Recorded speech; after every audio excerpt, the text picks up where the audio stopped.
বাংলাদেশের একটা huge population group of population নিয়ে সমাজ কল্যাণ মন্ত্রণালয় কাজ করে। মোর দেন 82% পপুলেশন নিয়ে কাজ করে এবং যেটা চাচা বললেন যে এই পপুলেশনটা আসলে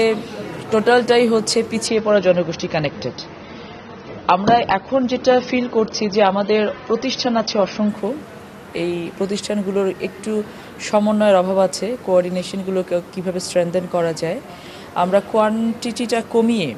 কোয়ালিটিটাকে কীভাবে বেশি স্ট্রেংথেন করতে পারি সেই বিষয়ে আগামী 3 দিন ধরে আমাদের একটা ওয়ার্কশপের মতো পরিচালিত হবে বিভিন্ন সেক্টরে বিভিন্ন পর্যায়ের কর্মকর্তাদেরকে নিয়ে, এবং সেটার বেসিসে আমরা কিভাবে, যেমন অসংখ্য এতিমখানা আছে, অসংখ্য রিহ্যাবিলিটেশন সেন্টার্স আছে, অসংখ্য প্রতিবন্ধী স্কুল আছে, তো এদের সেবা বা শিক্ষা দানের মান কেমন হচ্ছে, এতিমখানাগুলো ঠিকমতো পরিচালিত হচ্ছে কিনা, শিশু পরিবারগুলোকে ঠিকমতো কেয়ার করা হচ্ছে কিনা, ডে কেয়ার সেন্টারগুলো পরিচালিত হচ্ছে কিনা, প্রত্যেকটা সেক্টরকে ধরে ধরে এটার কোয়ান্টিটি কমিয়ে কিভাবে সবাইকে আবার একসাথে রিএলোকেট করে কোয়ালিটিটাকে বাড়ানো যায়। জনবলের অভাব আছে, আমাদের অর্থনৈতিকভাবে আমরা খুব বেশি স্বাবলম্বী না, এই অবস্থায় বাজেটে আমাদের বেশ কিছু সমন্বয় করতে হয়, সেক্ষেত্রে জনবলও নিতে হবে, সমন্বয়টা কীভাবে করা যায়। আমরা বেসিক্যালি প্রবলেমগুলো আইডেন্টিফাই করছি,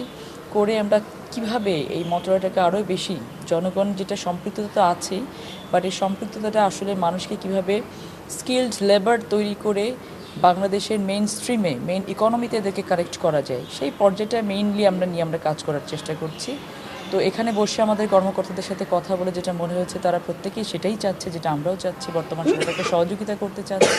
তো আমরা মনে করি যে আমরা যে টিমটা এখন কাজ করছি একসাথে, এটা যদি আমরা 6টা মাস শুধু যেভাবে চেষ্টা করছি কাজ করার জন্য করতে পারি, তাহলে সমাজ কল্যাণ মন্ত্রণালয় একটি ভিন্ন রূপ নিয়ে পরবর্তীতে বাংলাদেশে আবির্ভাব ঘটবে এবং সমাজের কল্যাণ বা রাষ্ট্রের কল্যাণ, যেটা আমাদের মেইন কাজ, এটাকে মানুষ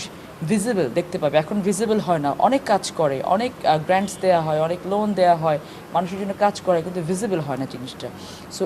6 মাস পরে দেখা যাবে যে ভিজিবলি সমাজ কল্যাণ মন্ত্রণালয় কতটা ভালো কাজ করতে পেরেছে, এটা মানুষের কাছে পৌঁছে যাবে, আশা করছি ইনশাআল্লাহ।